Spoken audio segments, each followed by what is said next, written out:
It's good to have Andy Gesner on this podcast. He's been a listener of the show, if I'm not mistaken, and he's the founder and president of Hip Video Promo. So he works in music. So, hey Andy, welcome to the show. How are you? Hello, Xiang. Nice to be on Unlicensed Philosophy. Yes, thank you. And thank you for acknowledging the name. Yes, Xiang. Yes. And of course, pronouncing my name correctly too. That's all that Yeah, and matters. Unlicensed Philosophy. We can just have at it here and talk Okay. about how everyone can have a better life. Sure. Yeah. So tell me about Hip Video Promo. Well, very blessed. After 20 years of playing in musical groups and being that creative spirit that tried very hard to be able to do music and nothing else, I came to learn very quickly that unless you are prepared to delve down to the elbow thrashing level of reality, which is the music industry, um, you're not going to last very long. So, after 20 years of living it, breathing it, sweating it, bleeding it, I said, well, I'll check in with the big guy upstairs, see what he thinks. And the download was very clear. He said, Jackass, if you can't do, teach. So I pondered on that for a while and I realized what he was saying is that, okay, I have 20 years of experience uh, being a musician and putting out records and traveling around playing events and building a community of people who like what you do creatively. Teach. So at the time, I had a dear friend because I was lamenting to him. It's like, hey, I got to reinvent myself. It's either I reinvent myself in this music industry arena, or it's going to be off to sell appliances at Best Buy. I don't know what I would have done. And he said, well, Andy, you know this new thing, the World Wide Web? I said, yeah, you know, you got mail and the modem going bing, bing, bing, bing. Yeah, I'm aware. He said, well, it's only going to be a matter of time before the entire human family will be able to watch music videos on their computer. I said, really? Said, yep. Kyung, he was right. So I dived right in. And here we are, 4,887 videos later. And I've been the guy. We all know that great talent, musical artists, they always are passionate about making music. And they very much put everything they have into creating their visual. The music video is the cornerstone to any artist or musical group's identity, and you get to tell the story of the song in pictures. So I was uh, realizing that, you know, if I could just hang in there and be the one to help these artists, because if it's 20% the music, 20% the video, it's 80% the marketing. And we do the heavy lifting. We tell the client's story. We help them prepare the music video to be delivered to all the various decision makers and gatekeepers, whether it's MTV, whether it's BET, whether it's a content provider that gets your music video into a retail location, a shopping mall, a nightclub, a cruise ship, a bowling alley, a fitness center. If it's a website or a blog, music fans go to their favorite music website to see what's up, what's new, what they should be paying attention to. So if you can get your music, your face, your video featured in these various exposure opportunities. It's going to help build your fan base and grow your community significantly. So over the years, I just have felt so blessed because, Chung, if you love your job, you'll never work a day in your life. Hmm. Yeah, certainly. So you mentioned, having the conversation with the man upstairs. Would you consider yourself a religious person? Well, though I would say in the music industry, there are a vast majority of people who might look at me a little askant. Uh, I have never seen, Chung, last 5 years, so many people who were either on the fence or thinking it was all one big fairy. Why are you wasting time on such nonsense? They're jumping down on our side of you've been in Hungary or you've been in Southeast Asia or you've been in South America or Canada or New Jersey.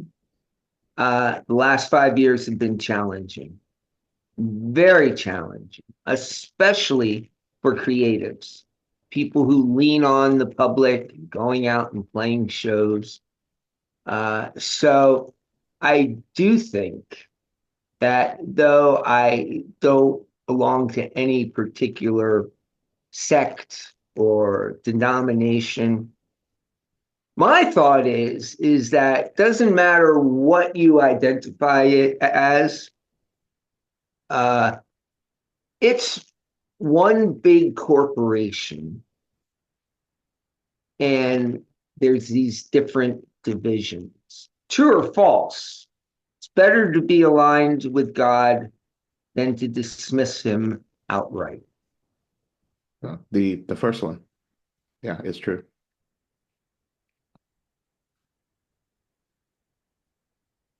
Yep. course. All right. So tell me about some of your recent works. Well, we've had to change with the times. In the year 2000, we were sending our videos out on tape, 3/4 inch tape, about the size of this.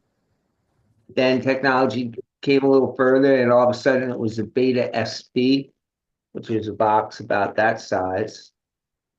And then all of a sudden, we're figuring out ways to deliver visuals to our decision makers and gatekeepers digitally. So over the years, we've also seen what was a big emphasis on television shift to online. It was 20 years ago, this new thing, YouTube. Believe it or not, YouTube is only 20 years old. It's crazy to think that because it seems like it's been around forever. And more, the entire human family is listening with their eyes. People want the visual. They want to see what the artist looks like. They want to see if they're the kind of people they'd like to hang out with or go on a trip with or have a beer with. And so, though we were in on the ground floor back in the day with artists that at the time were virtually unknown, I remember going to see 30 Seconds to Mars in 2002, play a small club in New York. And yeah, there were some people there who were there because the lead singer was a famous actor. In fact, his girlfriend at the time, Cameron Diaz, she was there. She was in the audience. And geez, from small acorns, big oak trees grow. Death Cab for Cutie, 2003. It was remarkable how quickly their star began to shine brightly. Maroon 5, Unknown in 2005. We were right there at the beginning. Likewise with Paramore. Paramore's first video was promoted by Hip video promo. 2007, we have a new video from a young lady named Sia. Sia's first music video. And we had no idea at the time that this would be a future international superstar, but everybody's got a story and everybody's got a sound and a song. I mean, you are your story, you are your song. And every video we present to the world passionately and eloquently. But we can literally just present. It's the public that will make the ultimate decision. So 2012, unknown band called the Lumineers. We interviewed them in March of 2012 at South by Southwest, the large music festival in Texas, every early spring. Chung, they had no idea what was about to happen. That Ho Hey song went from 0 to 150 literally in 3 months. All of a sudden, you couldn't escape the song. It was everywhere. It was on the radio, video, television commercials. It caught the zeitgeist. And they went from unknown in the spring of 2012 to being nominated for a Grammy in 2013. And that just goes to show you, if you have a song which is an instant earworm, sky's the limit. I mean, I tell my clients, you got to be in it to win it. Just keep your feet on the ground, keep reaching for the stars. You just never, ever, ever know what could happen. But I advise my clients, you got to be ready for your opportunities when they come. So recently, yes, we're going to be working with lots of great artists that are on the upswing. We are promoting a video currently from a band called Parcels. They're from Australia, and they are really rising quick. Milky Chance from Germany. When we began with them, they really had very little presence in the United States. But now they are beloved and they are very, very popular. But every single week we have new clients coming on board. And I tell my clients it's consistency. Everything you do in life, it's consistency. Unlicensed philosophy. What's the secret? I know you know. It's consistency. How long has unlicensed philosophy been airing, Um, Chung? well, as a podcast, 5 years at this point. That's a long time. And you probably had moments, especially during the whole health situation. I surmise it was not as difficult in Hungary as it could have been perhaps other places within Europe, or the European Union, or Eastern Europe, but it was still a kick in the head. Did you begin the podcast because of the situation we were going through? Yes, and I should say that I was living in Canada around that time. Toronto? Close, Peterborough, Ontario. There was a university there, and I attended it. Okay. Canada was rough. Lockdown, baby. Don't go out. Right. And you talk about a great place for music. Oh my gosh. Toronto, so many incredible artists we've worked with from that particular musical arena.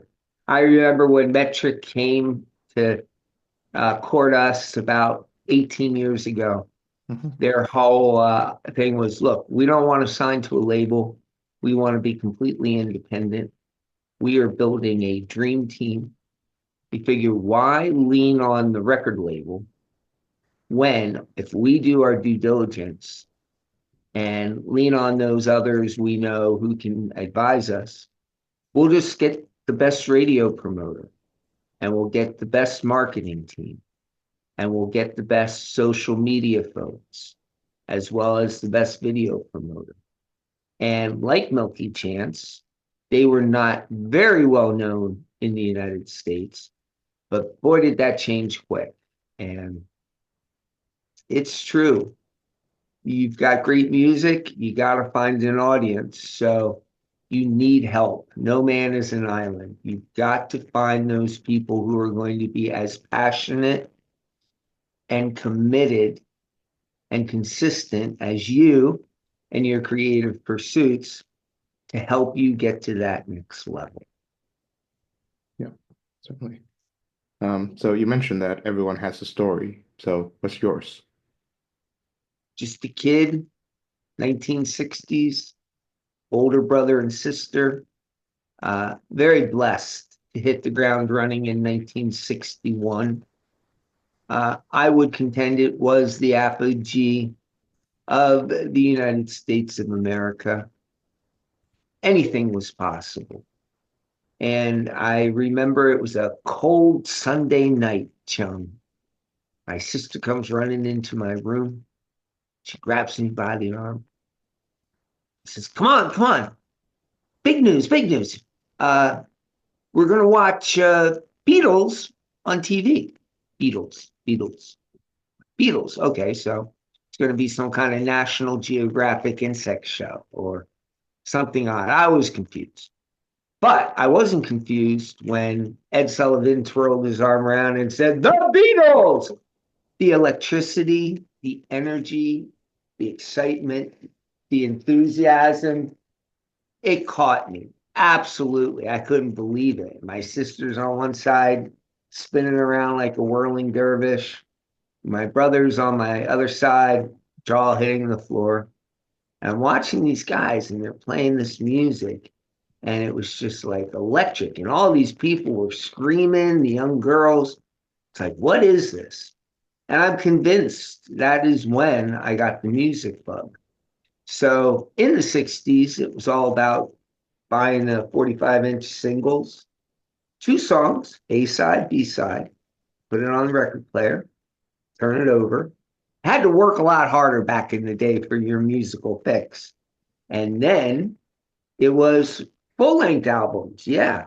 And I'd sneak into my older brother's room when he was at football practice or wrestling practice, and I put on those headphones with the ear coverings the size of bagels, and I just lose myself. I mean, we all listen to music to feel a way we'd rather be feeling, and it just energized me. Sometimes I just couldn't believe people had it in them to create such high art. And then, of course, you turn into a teenager, and by that time, you're fully ensconced in. And I guess it was 79, I got the bug.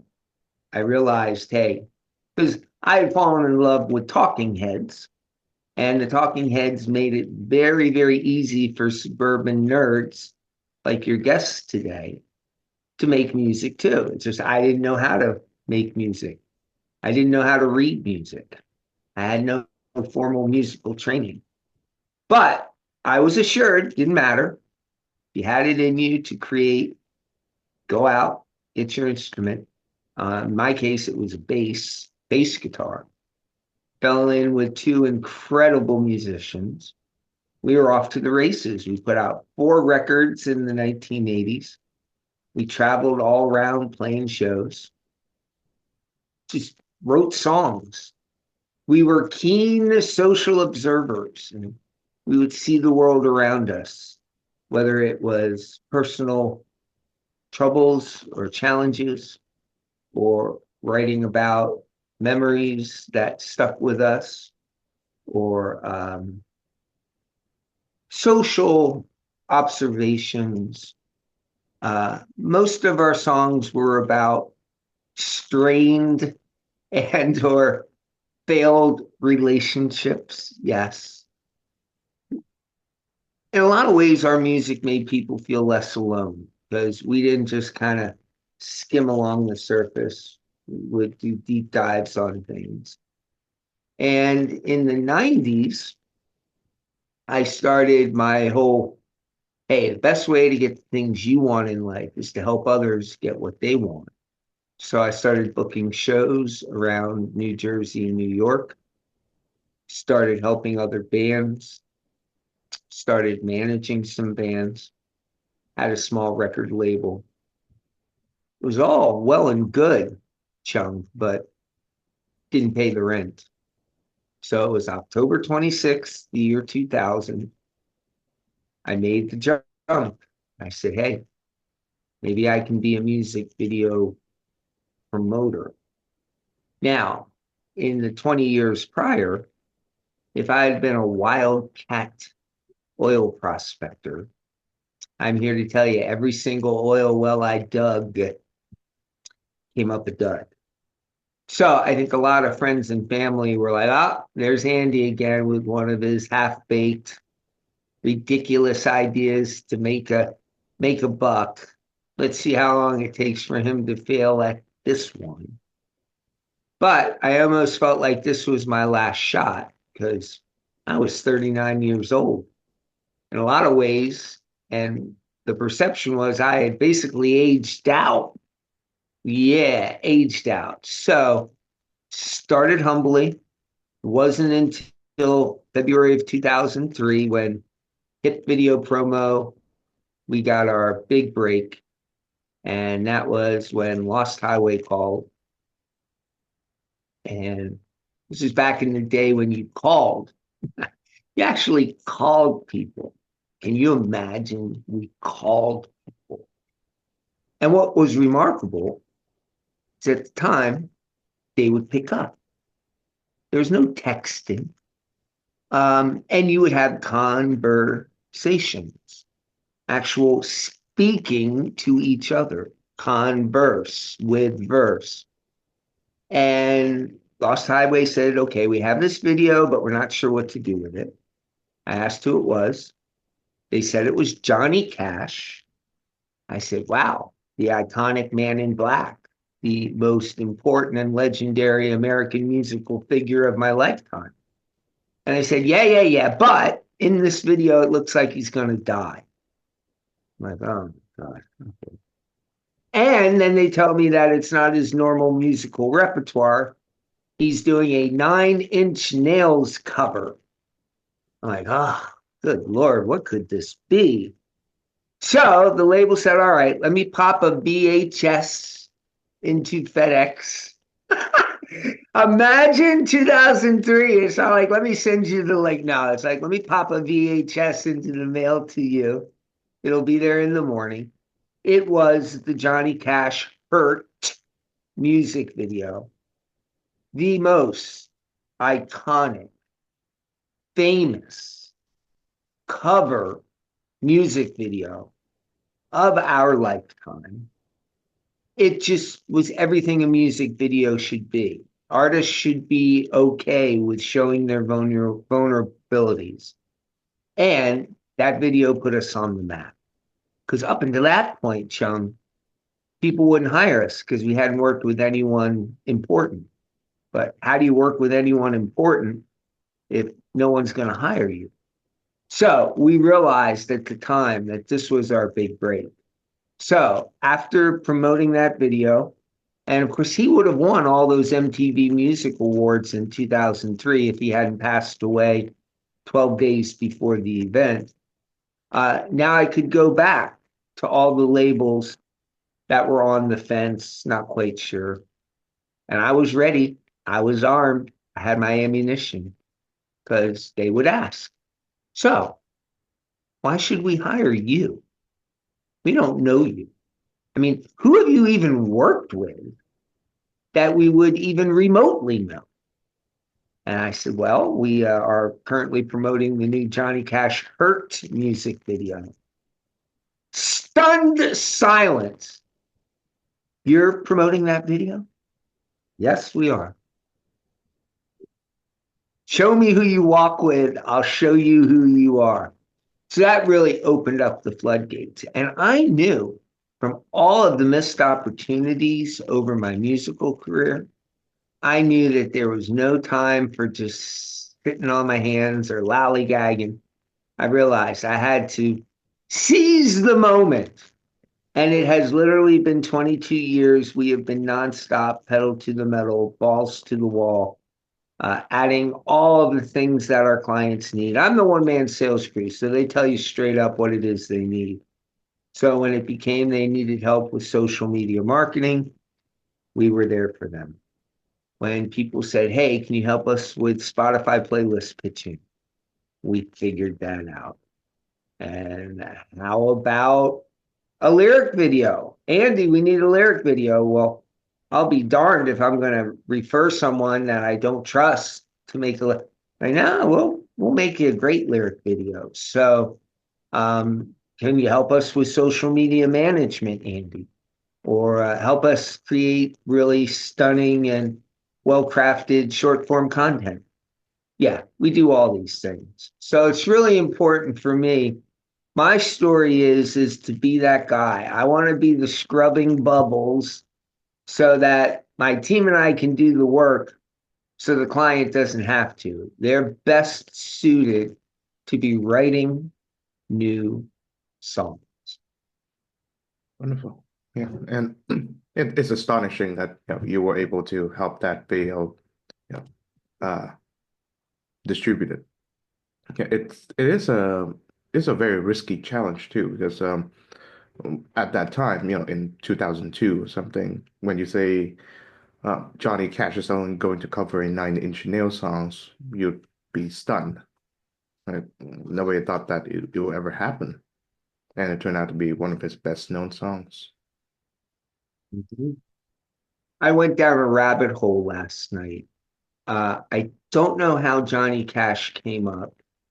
Uh, I think I was listening to a rerun of American Top 40, and they played One Piece at a Time, which is a great song from the mid 70s, where Johnny sneaks out pieces of automobiles out of the auto plant to build his own car.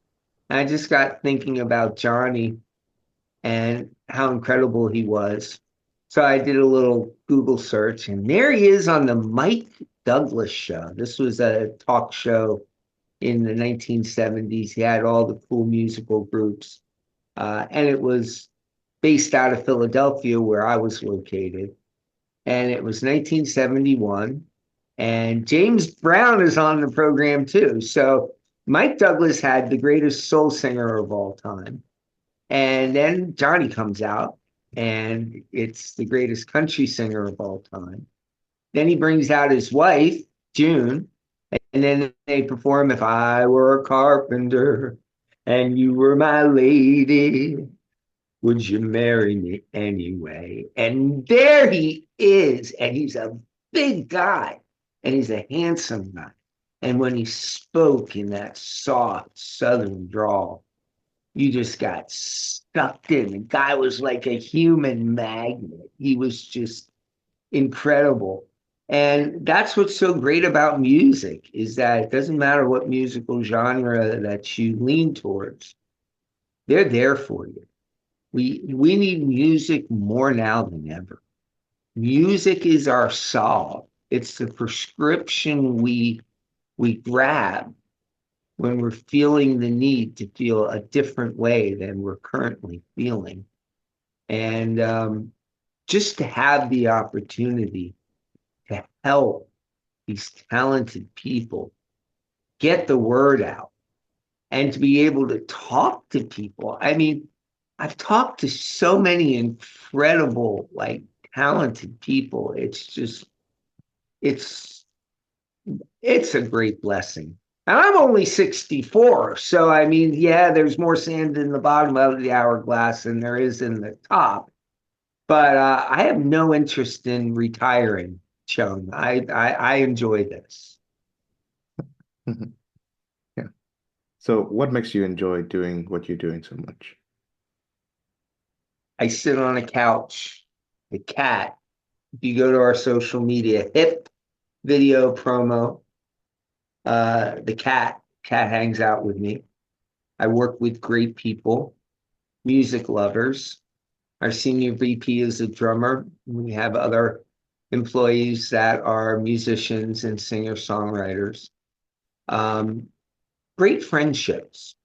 Remember, in the music industry, there is no shortage, especially in the marketing arena, of the fake, phony frauds, liars, fakers, fairy tale makers. Lots of people out there. It doesn't matter what walk of life you're in. There's always going to be those people who are trying to get over on you. And they talk a good game, but then you learn they're all talk and no walk. They're all hat, no cattle. And you really have to steer clear. And of course, back in the 80s, we fell prey to some of these people. We didn't have the internet to look up what the reviews were and who they worked with. But that is a great piece of advice for up and coming artists. Check out the marketing company, ask them for references. Who have they worked with? Who have they helped go from unknown to a famous and or well-moneyed creative spirit? All of these things are important. So yeah, I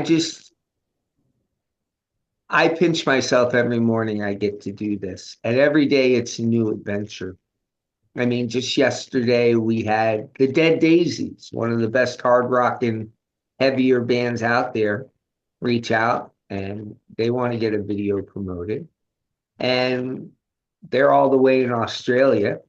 And then not more than 30 minutes later, a great new EDM artist out of New England, Boston.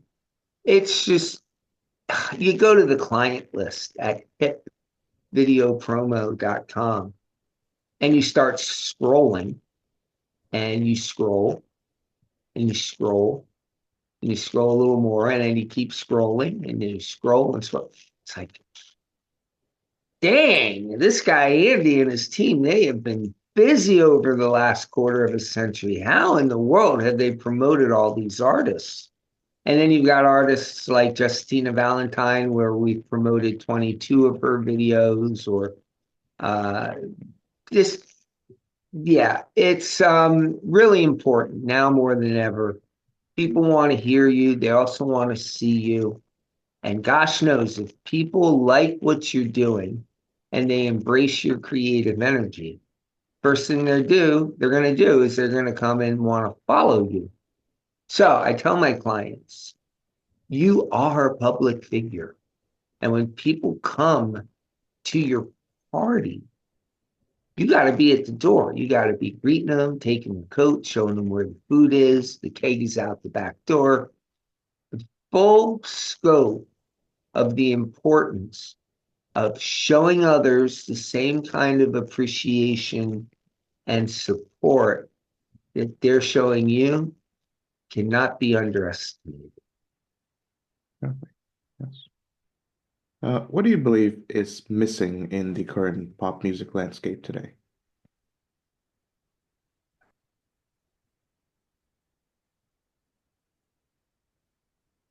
That's a good question.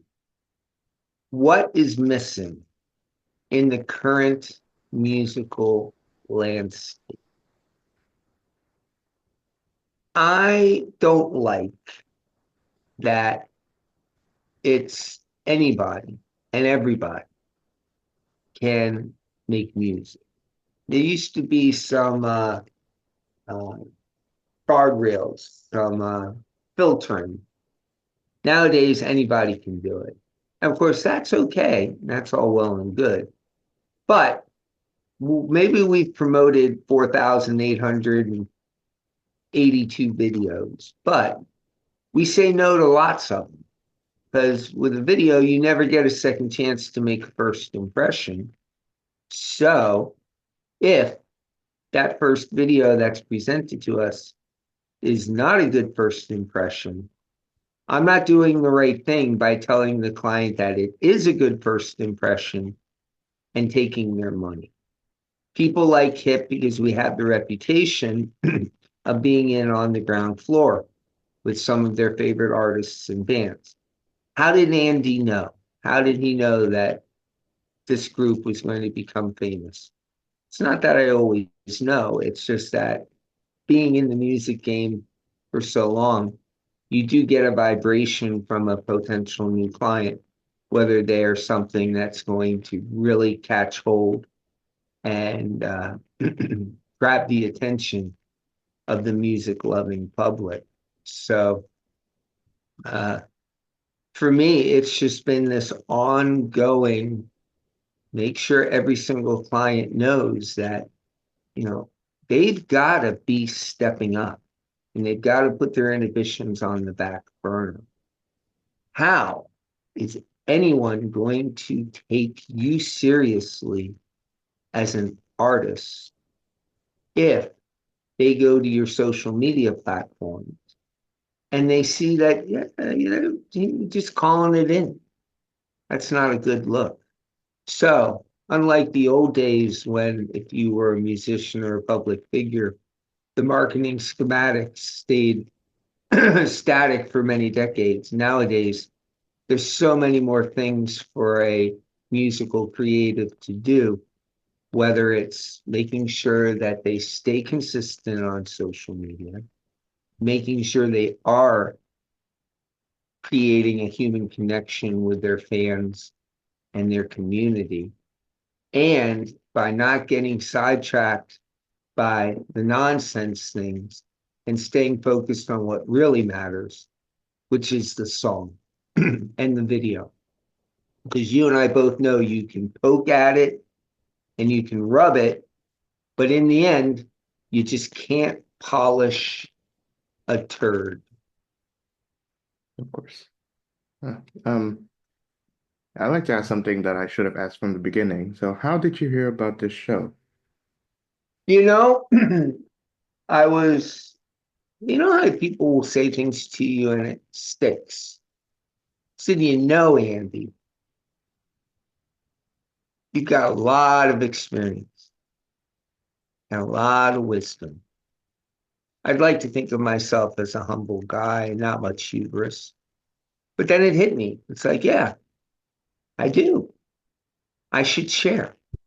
The best way to achieve immortality is to share your knowledge, share your wisdom.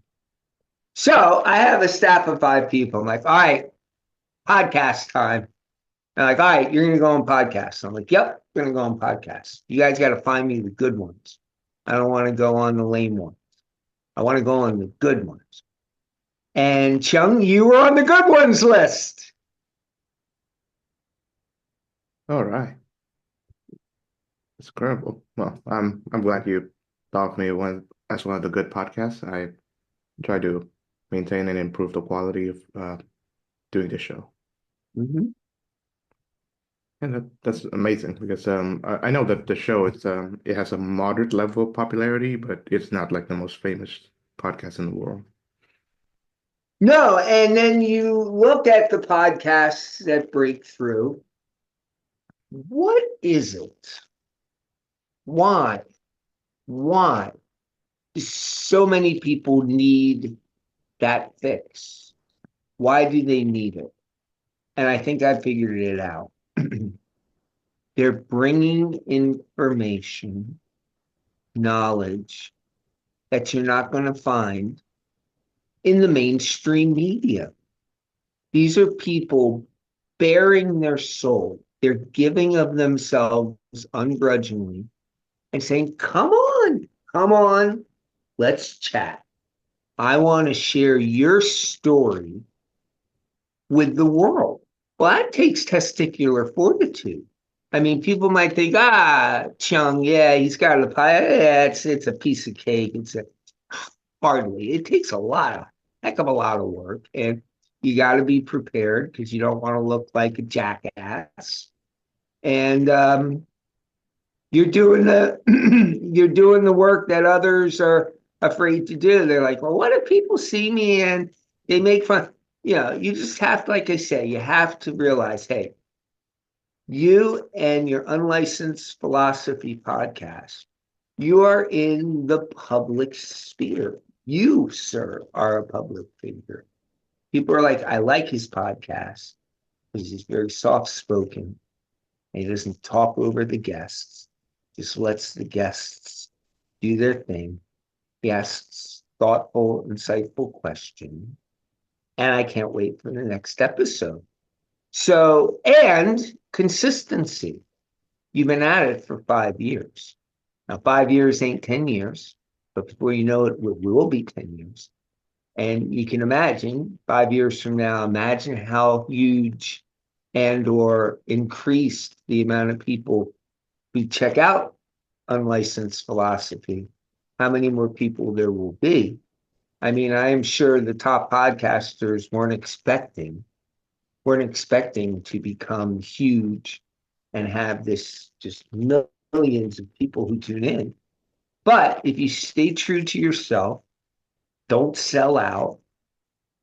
Yes, stay true, but always leave room for people making suggestions and things that you can do potentially better.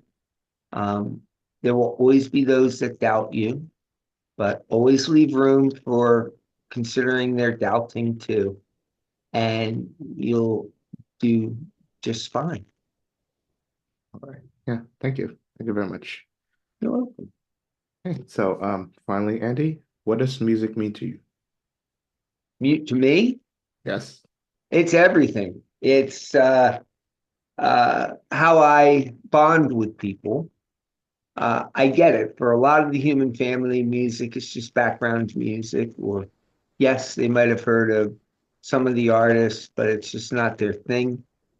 I get it, but that's not me. Music to me, I don't know what I do. I mean, I have no doubt as soon as I get done this podcast, I'm going to go out to my big stereo. I'm going to pick out a record, an actual record. I'm going to put it on the turntable. And you know that anticipation when you drop the needle down, there's like that 5 seconds and you can hear the crackling and you have the volume right where you know it's going to get you at the perfect head place, right? Maybe I'll listen to De La Soul, 3 Feet High and Rising, because that's the record I like to listen to when I have to clean the office and do the dishes from last night and clean out the cat's restroom area. Yeah. It's the soundtrack to our lives. I mean, I can't imagine people living sans music. You know, music gives flight to your entire sentient being. It's really important. And for anybody out there making music, certainly, if you're watching this transmission, you're like, all right, I bet you if I try to reach out to this guy, I'm not going to be able to get a hold of him. Nothing could be further from the truth. I am the one man sales crew. I get it. If you're an up and coming independent artist, you don't want to speak to a secretary or an associate or an intern or the VP or the director of marketing. You want to talk to the person in charge. Well, that's me. And it's easy. You can just call me 732-613-1779. Or you can email us. You just go to our website, HIP video promo, and you can reach out to me there. You can go to our YouTube channel. I also have a podcast called Hip to the Scene, where I've spoken with everyone from Matt Pinfield, the legendary American rock DJ, to Jim Peterick, the guy who wrote Eye of the Tiger for the band Survivor. There's the Instagram. There's the TikTok. There's the Facebook. There's the X. Chung, I feel like if people are going to come to us to help them with their online digital footprint, you definitely want the company that you're hiring to help you. You want them to have a solid and consistent online digital footprint. So all these different ways to reach out to me. Now you might think to yourself, well, I don't have a video. I don't have a music video. So am I SOL, as the kids like to say? No, you're not. Because maybe we can help you make a lyric video, or perhaps we can help you with your social media marketing, or maybe your social media management. You have a great song, but it's stalled on Spotify. Maybe we can pitch to Spotify playlist curators. It's better to do something and fail than to do nothing and succeed. So, for everyone who's tuned in, just know I'm like you. I'm a musician, I'm an artist. I love to create. I smell what you're cooking. I know how difficult it is. I lived it. So difficult. So people will be like, okay, well, I'm going to call you. How much does the consultation? No consultation fee. Everything is free here. All we want to do is we want to chat. We want to figure out, could you potentially be the next big feather in my United States Marine Corps utility cap? I'm always looking, always looking. And you never know. I've seen it from small acorns, big oak trees can grow. But if you're just sitting there with your hands clasping, like, what am I going to do? No, just reach out to Andy. Hip video promo. I'd be more than happy to chat. All right. I think that's a wonderful note to end on. Thank you very much, Andy Gesner, for joining the show. It's been a pleasure to be a guest on Unlicensed Philosophy. Thank you, Chung. It's been a pleasure.